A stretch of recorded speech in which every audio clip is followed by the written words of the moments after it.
Assalamualaikum warahmatullahi wabarakatuh. Innal hamdalillah nahmaduhu wa nasta'inuhu wa nastaghfiruh wa na'udzu billahi min syururi anfusina wa min sayyiati a'malina. May yahdihillahu fala mudhillalah wa may yudlil fala hadiyalah. Asyhadu an la ilaha illallah wa asyhadu anna Muhammadan abduhu wa rasuluh la nabiyya ba'da. Allahumma salli wa sallim ala nabiyyina Muhammad sallallahu alaihi wasallam wa ala alihi wa sahbihi wa man sara ala nahjihi ila yaumiddin. Amma ba'd. Ayo ikhwah, tema pagi ini masih di seputar penyakit-penyakit hati. Kali ini adalah tentang al-kibru. Kibru itu sombong. Bismillahirrahmanirrahim. Al-kibru wal-ujbu min adawatin nafsil khatirah. Kibir, sombong, dan ujub, ya, kagum terhadap diri sendiri, menggambarkan diri sendiri lebih dari yang sebenarnya. Min adawatin nafsid al-khatirah, termasuk penyakit-penyakit jiwa yang kronis. Allati tumassil inhirafan khuluqiyan, yang menyimpang dari akhlak yang lurus. Yajnahu bil insani ala sabilil huda wal haq ila subuli radda wad dalal, yang menyimpangkan seseorang dari jalan yang benar, petunjuk, ke jalan-jalan yang menjatuhkan. Definisi dari kiber dalam bahasa, kibru itu artinya besar, ya, besar dan tajabur. Tajabur itu memaksakan diri. Secara syariat, arrafahun nabiyyu, didefinisikan oleh Nabi sendiri, al-kibru batarul haq wa ghamtun nas. Ya, Rasulullah pernah bersabda, yang namanya sombong itu adalah menentang kebenaran, a priori terhadap kebenaran, serta merendahkan orang. Fa'arafan nabiyyu al-kibru bi amrain muhimmaini. Maka menurut definisi Nabi, definisi yang disampaikan oleh Rasulullah, kibru, ya, sombong itu ada dua unsur penting. Pertama adalah batarul haq. Batarul haq itu batarnya juhudul haq ma'astihanati. Artinya mengingkari kebenaran serta menghinakannya, menganggap remeh terhadap kebenaran. Wal isti'la an qabuli, dan tidak mau menerimanya. Itu unsur pertama. Yang kedua, ghamtun nas, yang disebut ghamtu ihtiqar wal istira, menghina orang, wal istisghar, menganggap kecil. Ya, kalau tadi ingkar terhadap kebenaran serta merendahkan dan mengecilkan orang. Jadi merasa dirinya besar. Lawan dari sombong ini adalah tawadhu. Tawadhu itu merendahkan hati, ya. Merendahkan hati. Namanya tawadhu. Ini lawan dari tawadhu. Wastira'uhum wa tarafu alaihim, dan merasa besar lebih dari orang lain. Sebab-sebabnya. Sebab-sebab sombong sebagai berikut. Min asbabi husul kibri mayali. Sebab-sebab yang menjadikan seseorang sombong. Satu, ar-raghbah fi adamil khudu li ahadin. Satu, sikap tidak mau kalah oleh siapapun. Mau menang. Tatanama hadhi raghbah fi nafsil mutakabbir hatta yasila ilal hal ila tamarrud ala ta'atillah. Keinginan ini, keinginan tidak mau kalah oleh siapapun, tumbuh dalam hati orang yang sombong. Sampai dia sampai kepada sikap akhirnya menentang Allah, tamarud, durhaka pada Allah. Ala ta'atillah alladzi biyadihi maqalidus samawati wal ard. Yang di tangannya lah kunci-kunci ya, perbendaharaan langit dan bumi. Wa huwa ala kulli syai'in qadir, dan dia maha kuasa atas segala sesuatu. Wa ma hadhihi raghbah ya'ti syu'ur mustaqbir bistiqnaihi. Bersamaan dengan perasaan ya, sikap tidak mau kalah oleh siapapun, nanti tumbuh syu'ur, perasaan ya. Perasaan bistiqnaihi, tidak butuh orang lain. Tumbuh berikutnya itu sikap tidak butuh orang lain. Ya, karena dia merasa besar. Fayatawalladu minhu tughyan. Selanjutnya akan timbul sikap melampaui batas. Jadi singkatnya, manusia hidup di dunia ini ada batasnya. Ya, salah satu bentuk melampaui batas itu adalah sombong. Jadi menggambarkan dirinya lebih dari yang sebenarnya. Allah berfirman dalam surat Al-Alaq, surat ke-96, ayat 6 dan 7. Kalla innal insana la yatgha an ra'a, asalnya an ra'a, dibacanya nun bertemu dengan ra, jadi idgham bila gunnah. Ar-ra'a hustaghna. Tidak begitu. Sesungguhnya manusia cenderung melampaui batas ketika dia melihat dirinya serba cukup, tidak butuh orang lain. Nah, ya, itu asal mulanya kesombongan itu dari situ. Qala al-Baghawi rahimahullah, ai innal insana yatajawazu haddahu. Artinya tafsir dari ayat innal insana yatgha, sesungguhnya manusia melampaui batasnya. Wa yastakbiru ala rabbih, dan dia merasa sombong atas Tuhannya. Li'annahu ra'a nafsahu ghaniyan, karena dia melihat dirinya kaya. Kaya itu artinya tidak butuh. Nah, kaya, semuanya sudah ada, serba ada. Itu yang pertama. Penyebab dari sombong itu adalah tidak mau tunduk pada siapapun. Yang kedua, at-tumuh al-jamihu ilal imtiyaz akharin. Yang kedua adalah sikap menunjukkan eksistensi, kepengen beda dengan orang lain, tampil beda, ya, kepengen tampil beda dengan orang lain. Al-mustakbir yajidu anna min haqqihi ala mustama ayyamnahul imtiyaz wa tafawuq. Orang yang sombong akan mendapati dirinya di tengah masyarakat, ya, harus mendapat perlakuan berbeda, nggak boleh sama, karena orang lain di bawah dia. Dia merasa dirinya lebih dari orang lain. Ya. Wa ayya'tarifa lahu, dan harus diakui. Masyarakat harus mengakui. Fa illam ya'tarif mujtama lahu bidzalik sawwalat lahu nafsuhu anna yastati'u ayyanala ma yatmahu bihi an tariqil istikbar.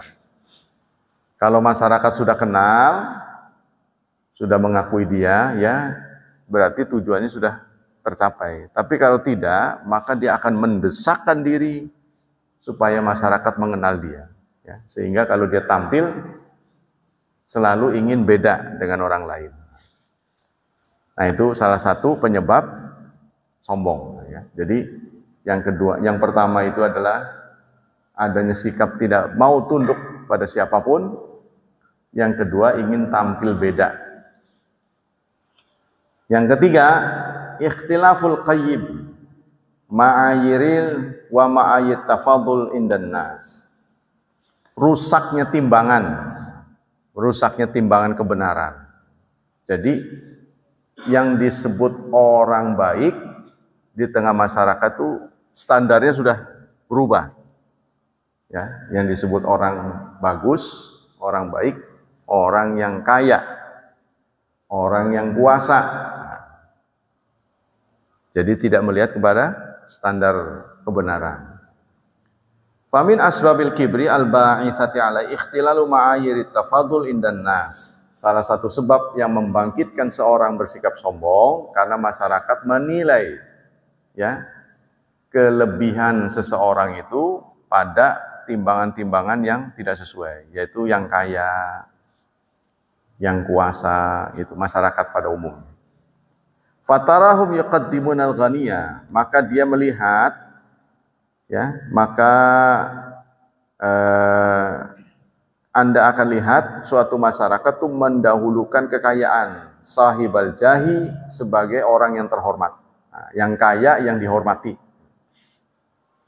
Walau kana asian fasikan, meskipun dia orang yang maksiat serta fasik, walaupun dia nggak beragamanya kurang, menjalankan agamanya kurang, tapi dia kaya, mendapat penghormatan. Wa yu'akhiruna taqiyya an-naqiyya, serta mereka masyarakat ya mengakhirkan ya, menomorduakan orang yang takwa serta bersih. Jadi penilaian masyarakatnya, ukuran masyarakat sudah berubah. Li faqrihi, karena kefakirannya.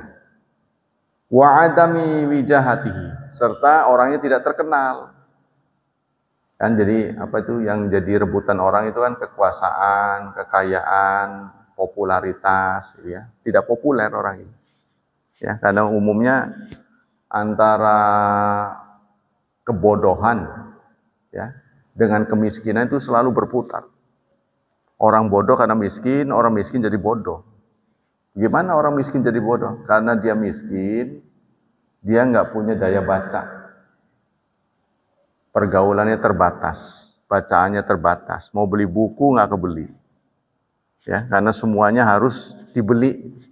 Tapi justru di negara maju untuk bisa pinter nggak perlu beli buku karena banyak perpustakaan. Kan saya pernah ngomong tuh, ya, di Cilegon ini segini kayanya nggak ada perpustakaan yang bisa diakses oleh orang yang nggak mampu. Gitu. Paling tidak ada hotspot gitu, gratis sehingga dia bisa mengakses buku-buku di dunia maya. Ya, betapa menderitanya orang yang nggak mampu, mau beli nggak kebeli. Saya sangat sedih kadang-kadang. Ngajar, loh bukunya kok belum ada? Belum Pak. Nah, ujung-ujungnya belum pada bayar. Tuh, di madrasah juga begitu. Nah, di madrasah, di kebijakan suatu madrasah, sepanjang anak itu tetap masuk, meskipun dia nggak bayar, ya tetap dibolehin terus. Nanti begitu selesai, ya dia kan nggak bayar tuh, udah bertahun-tahun. Nah, mau ngambil ijazah nggak dikasih sebelum bayar. Ngamuk orang tuanya. Ya, bayangin aja bertahun-tahun nggak bayar, tidak cek and recheck. Boleh jadi nggak bayarnya itu diselewengkan. Kan sekolah mah nggak tahu. Ya, artinya orang tuanya mah sebenarnya setia. Setiap bulannya bayar, tapi diselewengin gitu. Kan sekolah mah nggak tahu, yang penting nggak bayar. Oh kenapa ngambil ijazah sampai 3 juta? Berapa sih harga selembar ijazah nyetaknya? Nah gitu. Padahal bukan itu. Bertahun-tahun dia nggak bayar. Begitu dibuka, akhirnya terjadi nego. Nego ujung-ujungnya sekolah rugi. Karena sekolah kan harus mengeluarkan biaya-biaya, terutama swasta ya. Nah ini penyebabnya. Jadi sekarang itu, kata saya, kalau orang pinter ya, anak pinter, dan pergaulannya luas, koneksinya luas, gampang bener mau ngelanjutin sekolah. Sama dengan beginilah, saya mengatakan, babi itu enak nggak? Kamu doyan babi nggak? Wah, kalau yang belum ngerasain ya, waduh ya nggak tahu ya. Itu benar jawabannya. Kalau tiba-tiba dia mengatakan, enggak saya nggak mau, berarti Anda itu paham. Artinya dapat denger-denger aja gitu kan. Sebenarnya babi itu enak. Loh kenapa Bapak nggak makan? Karena nggak boleh. Itu yang benar. Bukan nggak doyan. Kayak Homer, minuman keras. Doyan nggak? Ya belum, saya belum ngerasain. Enak. Mau nggak? Nggak mau lah saya. Kenapa? Nggak doyan saya. Nggak doyan nggak dapat pahala.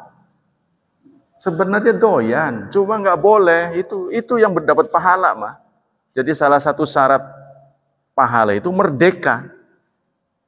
Merdeka inilah yang pernah ditawarkan kepada bumi, langit, dan gunung. Mereka nggak mau. Mereka milih tidak merdeka. Karena itu gunung dipaculin, diam aja nggak ngamuk. Ya, binatang-binatang ditunggangi anak kecil. Kan Allah mengatakan menciptakan mereka litar kabuha wazina. Untuk kamu tunggangi. Jadi mau aja. Mereka turut kepada manusia. Kalau mereka punya pilihan, kegibrik udah jatuh. Anak kecil nunggang kerbau ya. Nah ini karena mereka nurut. Sudah, mereka nggak mau urusan pahala. Pokoknya selesai umur dimusnahkan. Ya, seperti yang dikatakan oleh kafir, wa yaqulul kafiru ya laitani kuntu turaba.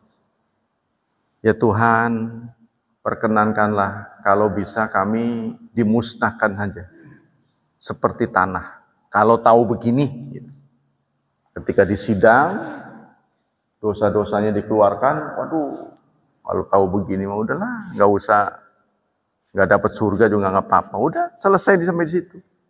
Ya, hanya diberi kesempatan hidup, mati sudah selesai.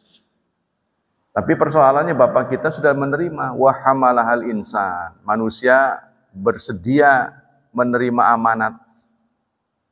Nah, itulah penyebabnya. Kita terikat perjanjian. Kita ini terikat perjanjian. Ya. Jadi Islam itu sendiri sebenarnya perjanjian isinya. Komitmen. Nah, itu namanya komitmen. Komitmennya apa? Itu yang tertuang dalam suratul Asr. Allah berfirman, a'udzubillahi minasyaitonir rajim. Singkatnya ya. Wal asri. Demi asar. Asar ini maknanya dua. Bisa jadi asar maknanya waktu asar. Ya. Kenapa dipanggilnya asar? Bukan zuhur, bukan subuh, bukan maghrib, bukan isya. Karena pada umumnya kalau singkatnya kalau umur orang itu maghrib, maka waktu asarnya dia hitung-hitungan. Kita mungkin udah maghrib apa asar nih. Umur kita ini hitung-hitungan, mikir, evaluasi. Waduh, saya banyak kekurangannya. Kalau pedagang umumnya di waktu asar dia ngitung lacinya tuh. Wah, rugi hari ini. Satu. Yang kedua, asri itu artinya kekinian. Demi saat ini. Asri ya. Sehingga modern itu diterjemahkan dengan asri. Kamus modern, bahasa Arabnya al-qamusul asri. Kamus yang asri. Nah. Innal insana lafi khusrin. Sesungguhnya manusia. Manusia ini kan bukan kita saja. Ya, pokoknya yang punya jenis manusia.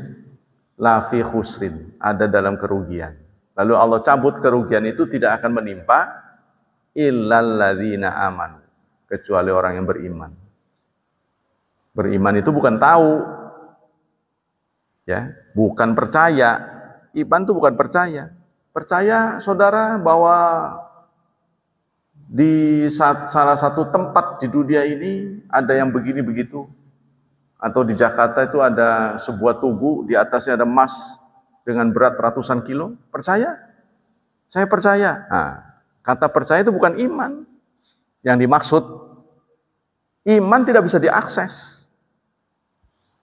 Saya nggak percaya, contohnya.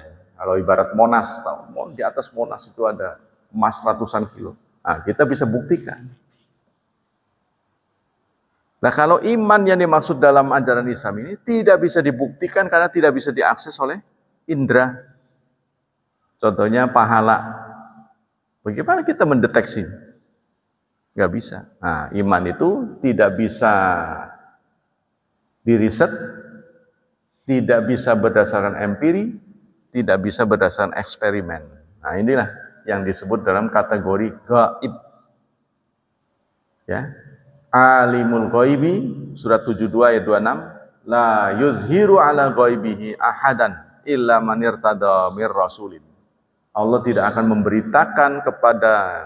memberitakan hal gaib kepada siapapun kecuali kepada Rasulnya. Hanya dari Rasul lah kita tahu. Ya, bahwa orang nggak sholat nanti akan berakibat masuk neraka.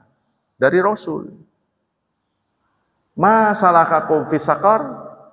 Ditanya orang yang masuk neraka sakor. Neraka itu anunya banyak namanya. Ada 7 apa? Kenapa kamu masuk sakor? Lam nakum minal musallin. Kami dahulu tidak salat. Walam nut'imul miskin. Kami tidak memberi makan orang miskin. Wa nakhudu mal khaidin. Kami bergaul dengan orang-orang yang batil. Nah, ini informasi dari Rasulullah. Ya.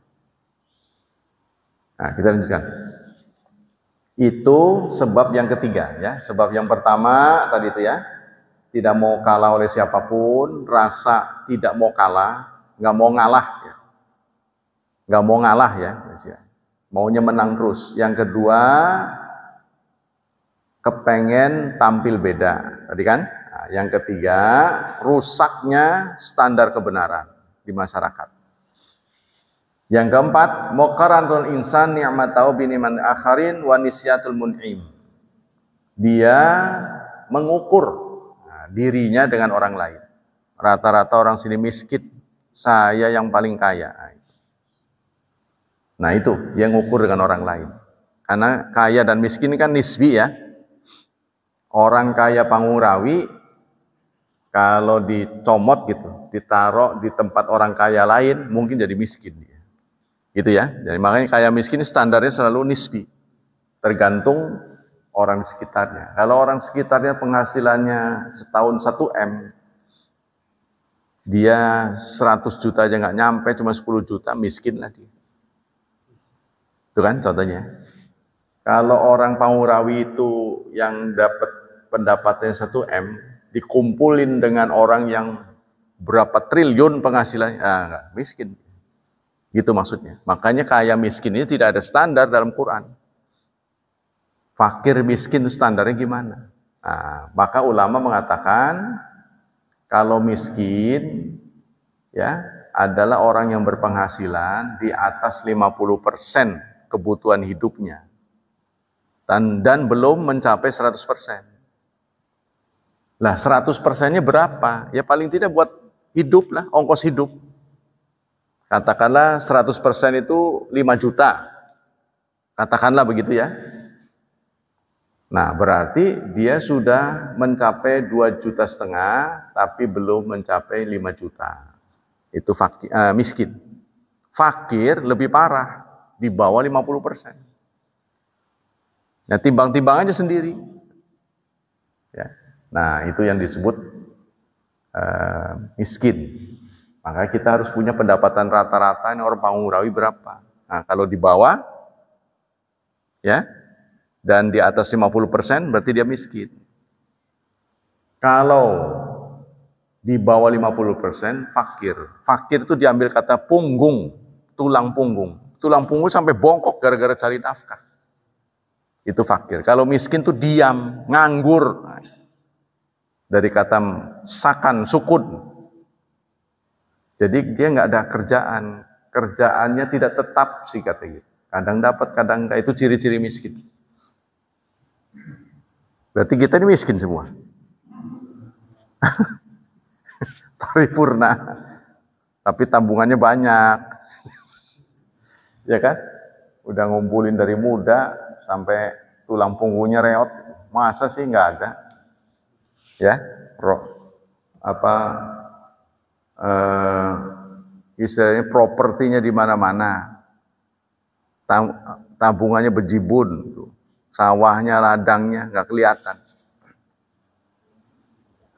Nah itu Bapak sekalian, kira-kira aja dah, ya kira-kira kita masuk kategori mana. Nah itu nanti BPS punya rumusan tersendiri, Badan Statistik yang di kategori miskin tuh ya bagaimana. Bima yahsul kibru, dengan apa yang menjadi Benda apa yang menyebabkan orang menjadi sombong? Benda, kalau tadi kan sikap ya. Sikap yang sombong tadi itu, sebab-sebabnya tadi tuh, pengen menang sendiri, pengen tampil beda, gitu kan? Kemudian rusaknya timbangan kebenaran. Yang keempat, karena ngebandingin orang. Nah ini apa, benda apa yang menyebabkan orang menjadi sombong? Pertama adalah harta. Karena kita uangnya banyak, pokoknya yang bisa dijual dengan bernilai lah. Punya kata orang tuh raja kaya ya. Nah, punya sesuatu yang bisa bernilai. Banyak koleksinya. Nah itu yang mau menyebabkan dia tinggi, sombong. Dalam surat Az-Zumar, surat ke-39, ayat 49, diceritakan oleh Allah Subhanahu wa taala dua orang sahabat yang sedang komunikasi. Faqala li sahibihi, dia berkata kepada sahabatnya, wa huwa yuhawiru, sedang berdialog, ana aktsaru minka malan, aku lebih banyak hartanya daripada kamu. Ini orang yang sombong. Wa azzu nafara, dan anak buahnya di mana-mana. Ya. Boleh jadi anak, boleh jadi anak buah. Dalam surat 18 ayat 34 yang tadi. Nah, kemudian dalam surat 39 ayat 49, fa idza massal insana durrun da'ana, apabila manusia ditimpa sesuatu yang tidak nyaman, dia berdoa kepada kami, mengeluh ya. Manusia begitu sifatnya. Kita kan manusia.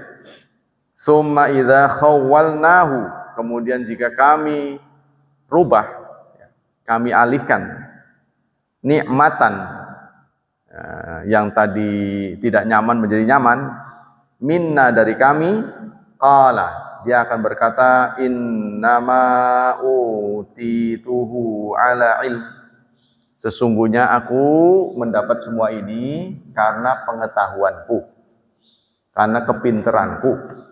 Nah, itu jadi ngaku. Nah, lagi susah ya berkeluh kesah.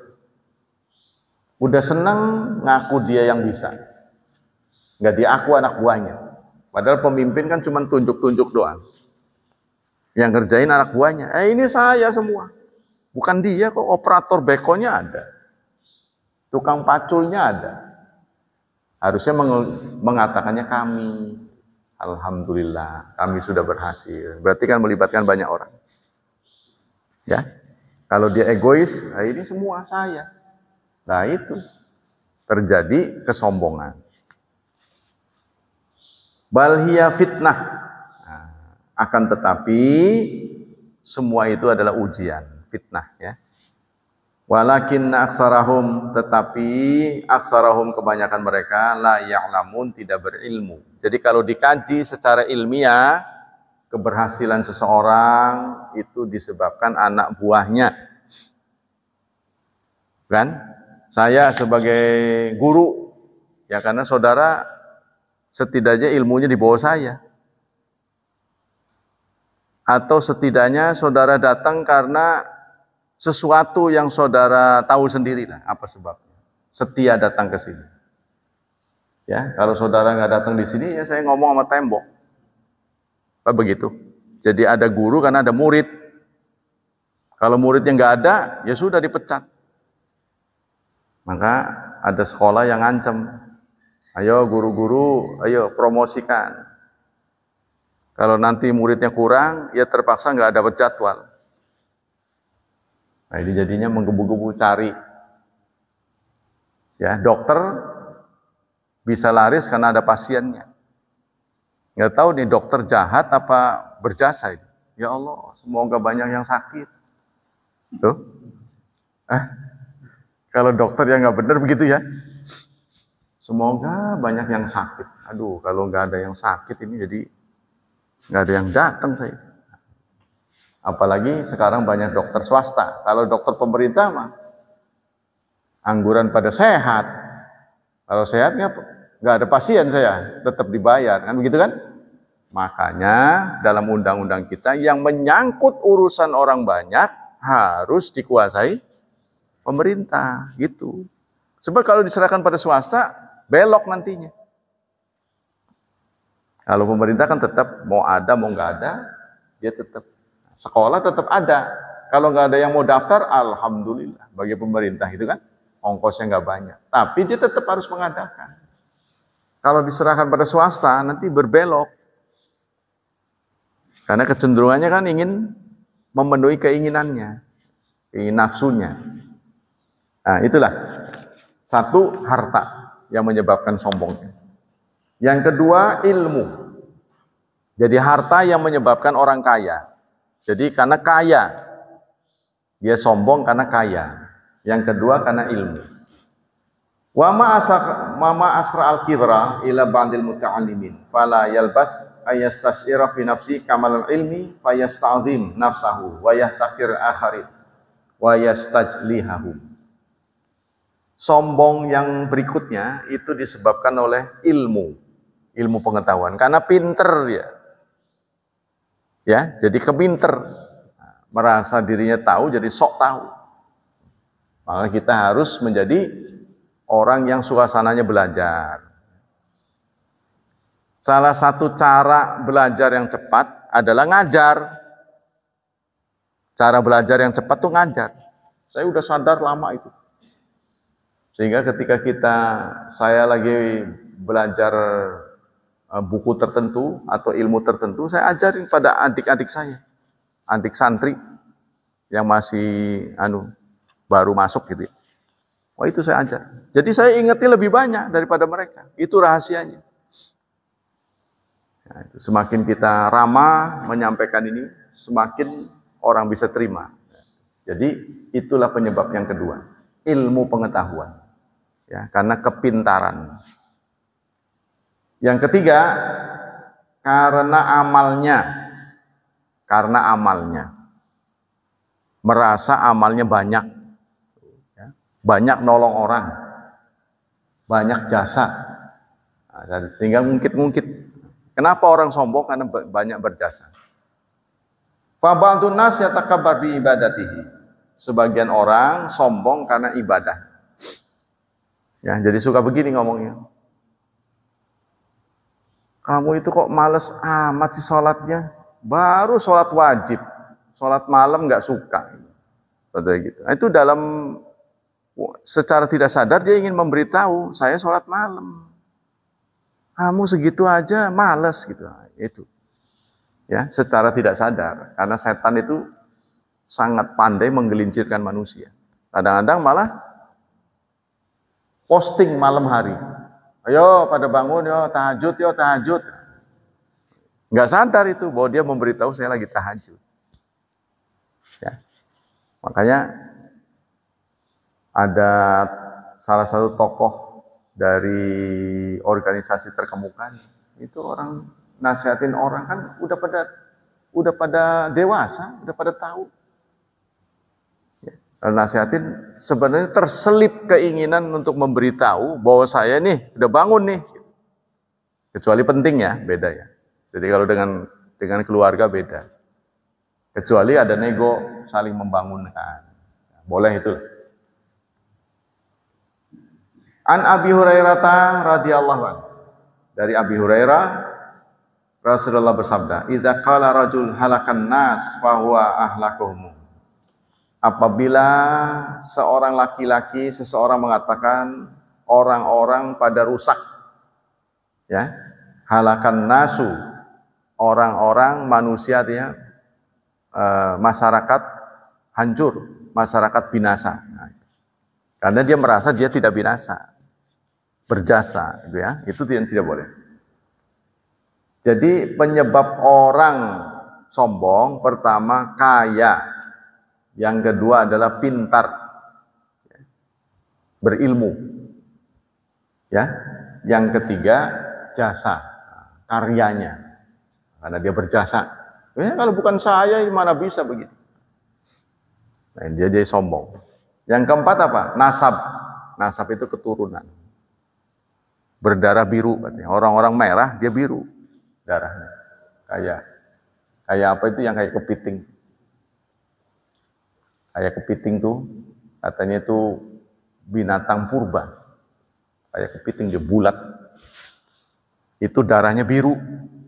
Jadi disedotin itu buat pengobatan. Saya lupa namanya. Itu jadi ada dari binatang tertentu. Nah, berdarah biru itu benar tuh berdarah biru. Ya. Tapi dia merasa darah orang merah saya biru. Apalagi ada yang darahnya hitam, kotor. Menganggap dia yang beda.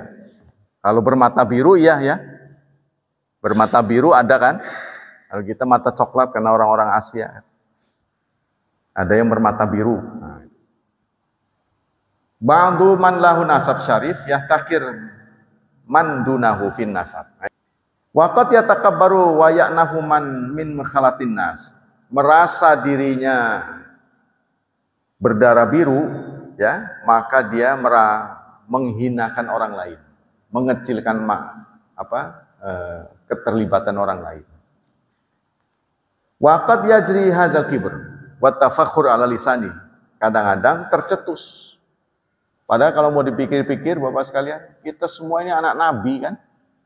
Benar nggak? Anak Nabi Adam paling anak nabi kita. Kita ini adalah makhluk terbaik. Ulaika hum khairul bariyah.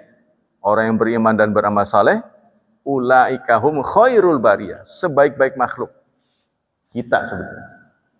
Jadi itu kemarin saya pernah bahas ada dua istilah, istilahnya prestasi dan prestis.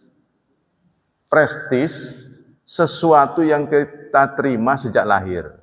Contohnya Pak Sarjono, anak Raden, itu prestis itu. Ya bagus, bagus. Ya kan kita nggak bisa nolak. Lahir dari rahim ya, yang punya keturunan, kita nggak bisa nolak. Kalau bisa kita semua juga begitu kan. Anak raja, anak orang terkemuka. Nah itu semua prestis. Itu tidak boleh dibanggakan. Sebab startnya semua sama. Ya. Yang harus dibanggakan adalah prestasi. Prestasi itu yang kita peroleh dalam perjuangan hidup. Tadinya bodoh jadi pinter. Tadinya miskin jadi kaya. Itu prestasi. Belum tentu keturunannya bisa lanjutin kan. Yang kelima. Jadi itu faktor keturunan. Ya tadi yang keempat ya. Yang kelima adalah istiqamul marad fil qalb. Memang penyakit hati. Nah ini yang berbahaya. Tidak ada yang dibanggakan tapi dia sombong. Ya udah miskin, tidak populer, jelek, hidup lagi. Nah itu. Lah ini yang paling menurut Rasulullah ini yang akan masuk neraka duluan. Gak tahu diri gitu. Ada orang begini, ya udah miskin, jelek, tidak populer, bahasanya itu sombong. Ini sombong nggak tahu diri. Jadi apa ya? Iya, melarat tapi sombong gitu. Ini yang paling berbahaya ya, yang keempat ya. Jadi saya ulangi lagi, yang menyebabkan orang sombong itu pertama kekayaan. Kedua ilmu. Yang ketiga jasa. Ya. Yang keempat keturunan. Yang kelima sudah wataknya. Ya. Melarat tapi sombong. Parah ini. Ya. Jadi nggak ada yang dibanggain tuh. Sekarang apa sanksi yang Allah akan sampaikan kepada orang yang sombong? Ada dua, dunia dan akhirat. Adapun di dunia, ya akau mutakabir binaqidi qasdi fayahtaqirun nas wa yastasghirunahu. Pada gilirannya nanti akan dijauhi oleh manusia. Kalau orang sudah tahu begitu. Jadi ada tipe masyarakat, tipe orang Pak, yang saya sendiri sifatnya nggak ngerti. Ditaruh di depan nggak bisa, ditaruh di belakang ngerecokin. Taruh di depan ngerecokin, ditaruh di belakang dia nggak mau. Dijadikan pemimpin dia ngerecokin, tapi ditaruh belakang dia marah. Nah ini ada sikap begitu. Jadi dia nggak sendiri hanya menjadi komentator. Seperti ibarat main bola lah, kan? Bisa mah enggak itu. Dia nggak bisa main bola, tapi dia komen sampai gebrak-gebrak meja kalau idolanya kalah tuh. Untung aja dia nggak dengar tuh yang main. Kalau dengar, udah kamu aja yang gantiin. Nggak mau ngomong saya terus, nggak bisa. Nah ini ya. Jadi sebaiknya kalau kita ingin mengkritik, kita juga punya solusi. Jadi jangan ngeritik aja, karena ternyata ngurus itu nggak gampang. Kritik harus punya solusi. Nah itu diusahakan begitu. Wa hadza minas sunani rabbaniyah al-jariyati fi hadzal qaul faman tawadda'a lillah rafa'ahu Allah wa man takabbara 'alal haqq wada'ahu. Ini adalah suatu sunnah. Yang kedua adalah hirman minan nazar. Dia tidak akan mendapat nazar, melihat ayat-ayat Allah.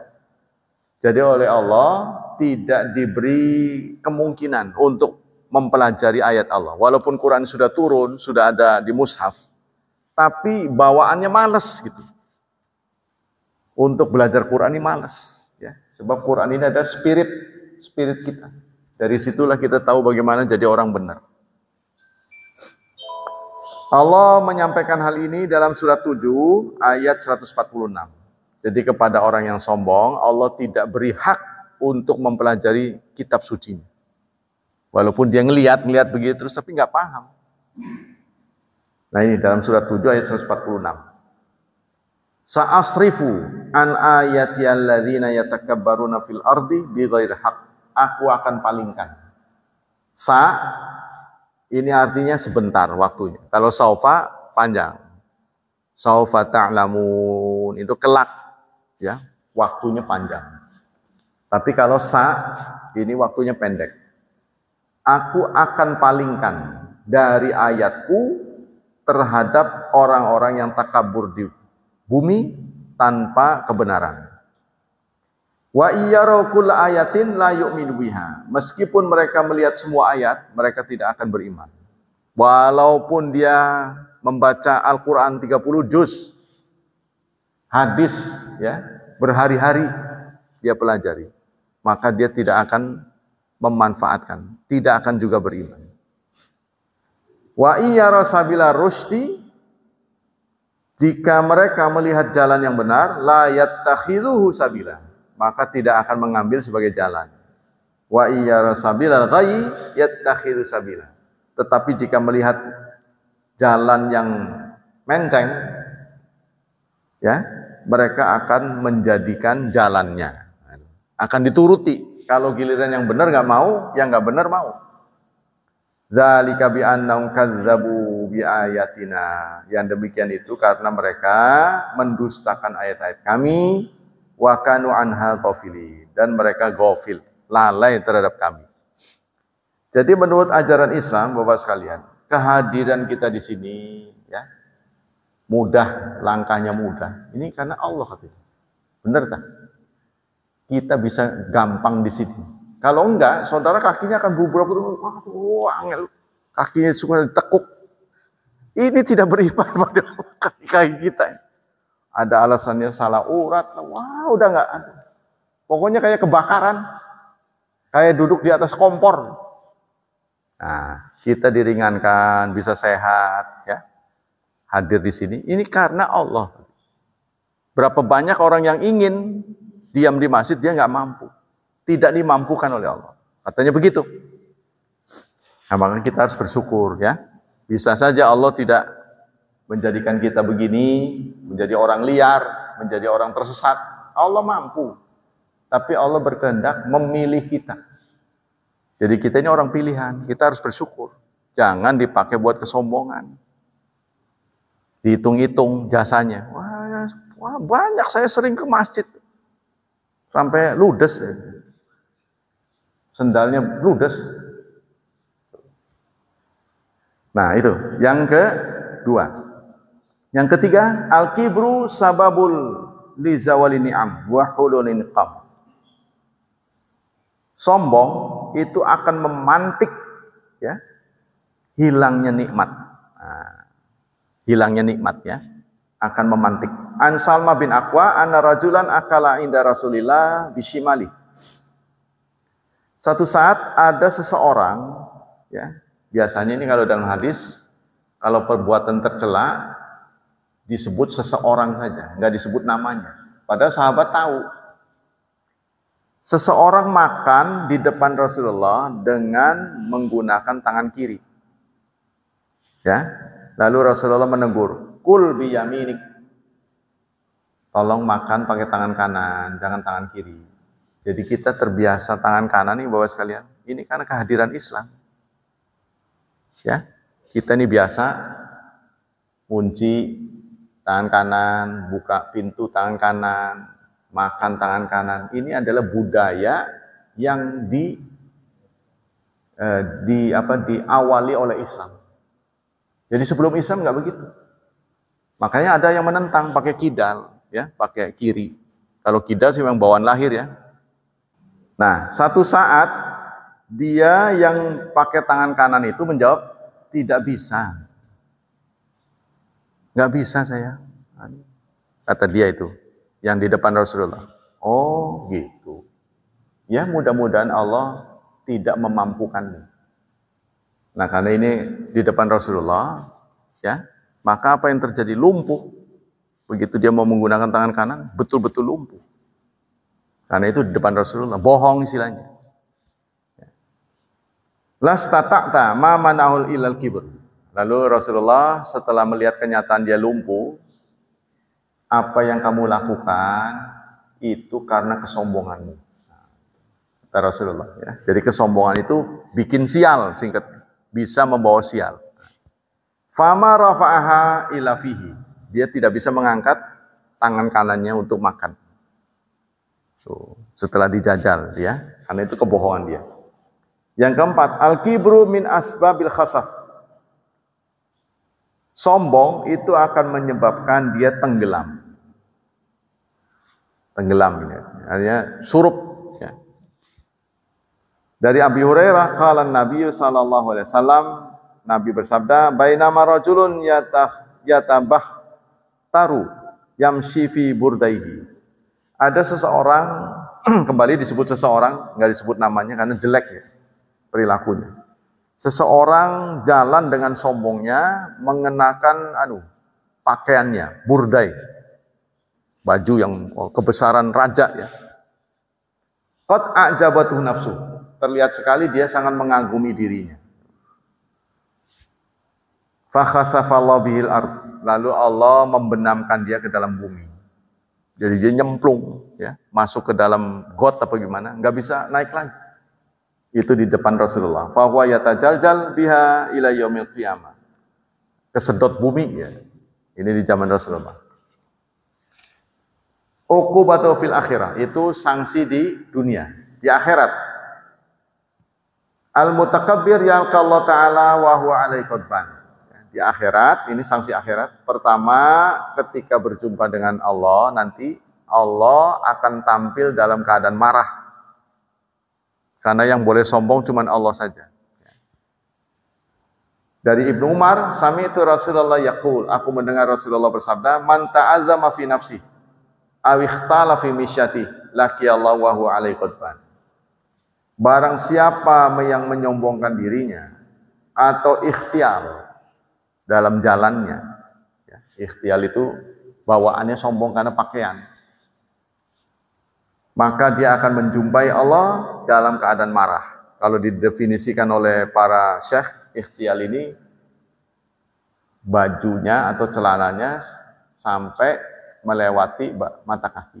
Nah, gitu secara. Padahal waktu itu Abu Bakar, ya Rasulullah, ini celana saya lewat mata kaki. Oh, kamu mah nggak sombong.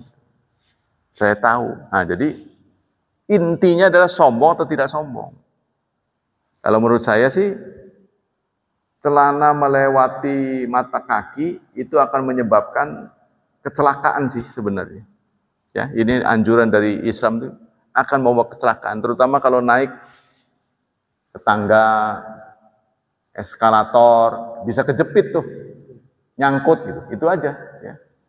Jadi Anda perhatikan sendiri gitu. Jadi ya jangan sampai deket dengkul ya. Jadi kayak wah begitu amat.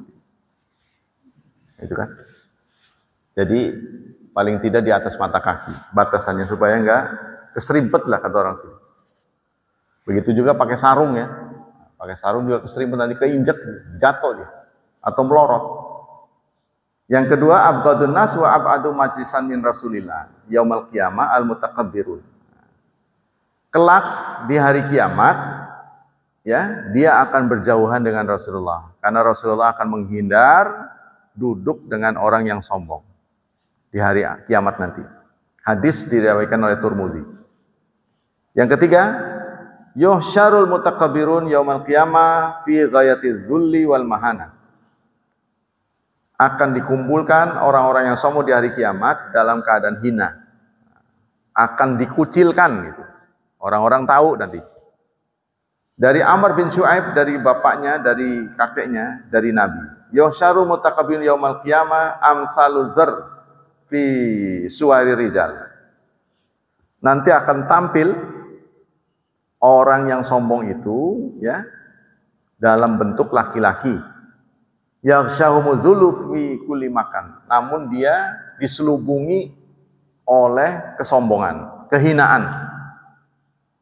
Fayusaquna ila sijnin fi jahannam yusamma bulas. Dia akan digiring ke penjara yang ada di jahanam. Nama jahanamnya itu, nama penjaranya bulas. Ta'luhum nar al-anyar. Dia akan dilemparkan oleh neraka ke atas. Min usati ahli nar tinatal khabal. Jadi akan dilemparkan oleh api mumbul ke atas. Ya nanti turun lagi. Yang keempat, al-kibru min asbabil man'i min dukhulil jannah.